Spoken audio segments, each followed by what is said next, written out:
Picture this. You are the Prime Minister, barely 6 months into the job, approval rating circling the drain at minus 59%, and suddenly your own cabinet ministers start grumbling that your Chancellor's policies are absolutely destroying British pubs. Not just any businesses, mind you, but pubs. The sacred institutions where British democracy is debated over pints, where communities gather, where deals are struck and hearts are broken. And now, thanks to Rachel Reeves' tax-raising budget, these beloved establishments are facing a 76% increase in costs.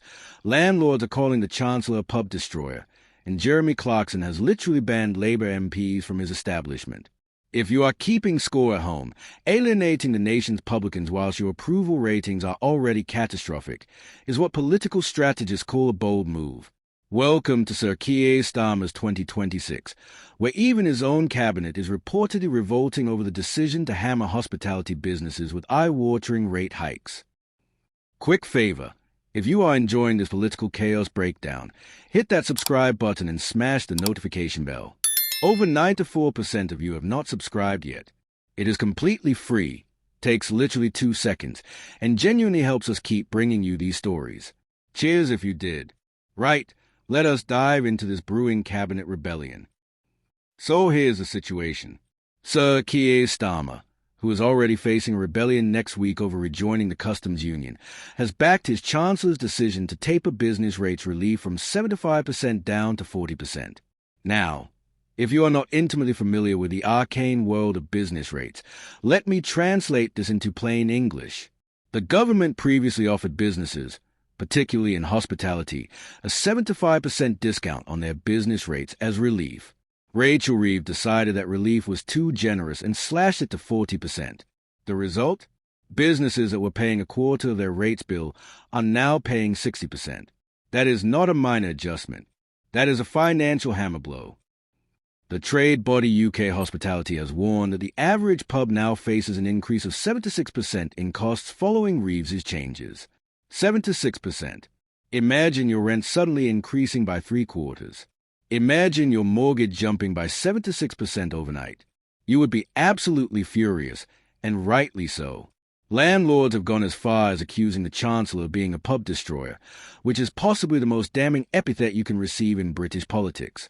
You can survive being called incompetent, out of touch, even corrupt.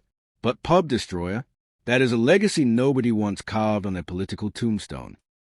Following a mass campaign to ban Labour MPs from pubs, and honestly, what a deliciously British form of protest that is, Sky News revealed that cabinet ministers have become increasingly disgruntled with the decision to axe the business relief discount.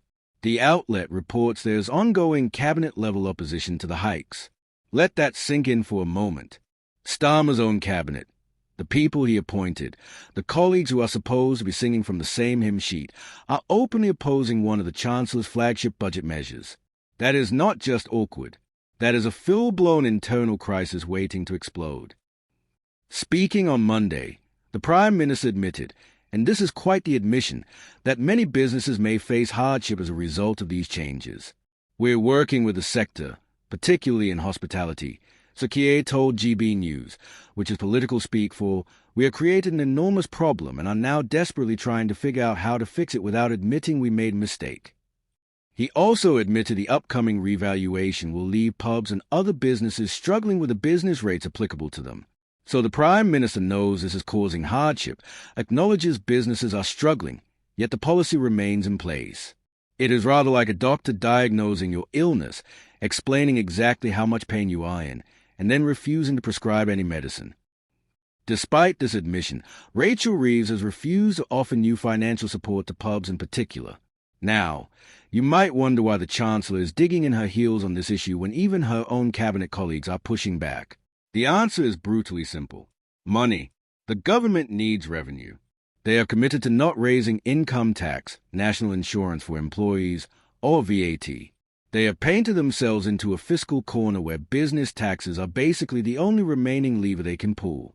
But politically, this is absolutely toxic. You cannot hammer small businesses, particularly beloved institutions like pubs, and expect the public to applaud your fiscal responsibility. Business Secretary Peter Kyle has been firmly against the plans, instead pushing the case with Treasury officials next week following growing pressure from the hospitality industry. Kyle is essentially going to bat for the sector, which is admirable, but also highlights a dysfunction within government. The Business Secretary and the Chancellor should be aligned on business policy. The fact that Kyle is having to negotiate with Treasury officials like some sort of external lobbyist tells you everything about how dysfunctional this decision-making process has been. Even TV chef Tom Courage, who is not exactly known for his political activism, said Kyle had been incredibly supportive but did not have the power to grant tax relief, which sits exclusively with the Treasury. When celebrity chefs are publicly commenting on the limitations of cabinet ministers' authority, you know the situation had become properly messy. Sir Keir previously suggested the government was looking at licensing freedoms or other measures to help the hospitality sector. Licensing freedoms. Think about that for a moment. Your business rates are increasing by 76%, threatening your entire operation, and the government's response is, well, maybe we can make it slightly easier for you to put tables on the pavement. It is like your house burning down and the fire brigade arriving to offer you a slightly longer garden hose. Technically helpful, but not exactly addressing the fundamental problem. For now, Sir Keir admits, some businesses will have their bills going up, some being practically all of them, but who is counting? Several pubs have already barred Labour MPs from entering their establishments, and this list includes former Top Gear presenter Jeremy Clarkson, who owns the Farmer's Dog pub. Clarkson banning Labour MPs is particularly delicious given his high profile and tendency to generate headlines. Can you imagine being a Labour MP, perhaps representing a rural constituency, being told you are not welcome at a local pub because your party is destroying the hospitality industry? The optics are absolutely dreadful. Pubs are where politicians meet constituents, where they demonstrate they are normal people who enjoy a pint, where they connect with communities. Being banned from these spaces is not just embarrassing. It is politically devastating. If you campaign on the idea that you can turn things around fast, you do not get to turn around 6 months later and say, actually, this will take ages. Please be patient. That is not how political promises work. What makes the situation even more precarious for Starmer is that May elections are rapidly approaching. Local elections in England, plus elections to the devolved parliaments in Scotland and Wales, are scheduled for May. These are going to be absolutely crucial as a barometer of public opinion. And all the indications are that Labour is heading for a drubbing. Polling suggests they are going to lose significant numbers of council seats. They are likely to face losses in Scotland and Wales as well. These elections are going to be portrayed as a referendum on Starmer's leadership, and if they go as badly as predicted, the pressure on him will become immense. This is where things get genuinely fascinating from a political drama perspective. Speculation is already rife in Westminster about whether Starmer could face a leadership challenge if May elections are catastrophic. We are talking about a Prime Minister who won a massive landslide less than a year ago, potentially facing a coup from his own party. That would be extraordinary, but it is not impossible. Labour has a long history of internal strife and leadership challenges. If backbench MPs start panicking about losing their own seats at the next general election because Starmer is so unpopular, they might decide they need a new leader to save themselves. Political self-preservation is a powerful motivator. Starmer clearly knows he is in trouble. This week he told cabinet colleagues to focus on tackling the cost of living and deliver for the whole country. That is crisis management language. When you have to tell your own cabinet to focus on delivery, it means you know people think you are not delivering. It is like a football manager giving a halftime team talk when you are 3-0 down. Everyone knows things are going badly, and now you are desperately trying to turn it around before the situation becomes irretrievable. The cost of living issue is particularly important because it affects everyone. Food prices, energy bills, housing costs, these are the things that determine whether people feel better or worse off under government. And right now, a lot of people do not feel better off.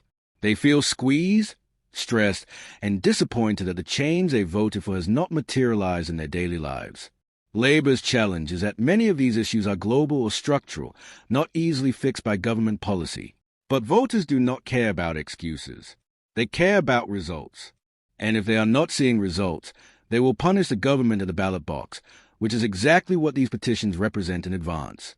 What is particularly striking about this wave of petition activity is that it represents genuine grassroots discontent.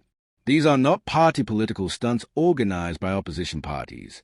These are ordinary voters, many of whom probably voted Labour in July, expressing profound dissatisfaction. That makes it much harder for Starmer to dismiss. He cannot just say, oh, that is a Tory stirring up trouble, when it is his own voters signing these petitions. It is a genuine revolt from below, driven by disappointed expectations and frustrated hopes for change. The comparison to Liz Truss is unavoidable here, even though the circumstances are completely different. Truss became historically unpopular incredibly quickly due to specific catastrophic policy decisions, mainly a disastrous mini-budget that crashed the economy. Starmer's unpopularity has different roots, more about cumulative disappointment and perceived broken promises rather than one spectacular failure. But the speed of the decline is similar. Both went from election victory or taking office to being deeply unpopular in a matter of months. That is genuinely remarkable and suggests something deeper is going on with British politics, possibly a broader crisis of trust in political institutions and leaders generally. There is also something darkly amusing about the parliamentary petition system in this context. The government created this system to give people a democratic outlet, a way to raise issues and force parliamentary attention. And now it is being used as a weapon against the government itself, forcing Parliament to debate whether to effectively sack the current administration. It is democracy eating itself in the most British way possible, through properly formatted online petitions that meet all the bureaucratic requirements. Even revolution in Britain requires filling out the correct forms. The fact that this is a third petition calling for an election since July is also significant. It suggests this is not just a momentary spike of anger, but sustained, ongoing discontent. People keep starting new petitions because they want to keep the pressure on, keep the issue in the news, keep reminding everyone that this government lacks public confidence. It is a form of constant, nagging accountability that governments find very difficult to escape from. Starmer's response strategy so far has been to largely ignore the petitions and focus on governance. That might be politically wise in some respects. You do not want to dignify every criticism with response, but it also risks looking arrogant or out of touch. When hundreds of thousands of people are demanding your removal, completely ignoring them can make you seem dismissive of legitimate concerns. It is a delicate balance between appearing strong and appearing deaf to public opinion. The international context also matters here. We are seeing populist uprisings and political instability across Western democracies. Governments everywhere are struggling with low approval ratings, insurgent opposition movements, and voters who feel alienated from traditional political systems. Britain is not unique in this regard. What is unique is how quickly it has happened to Starmer. Most leaders get at least a year or two of honeymoon period before things go south. Starmer barely got 6 months before the wheels started coming off spectacularly.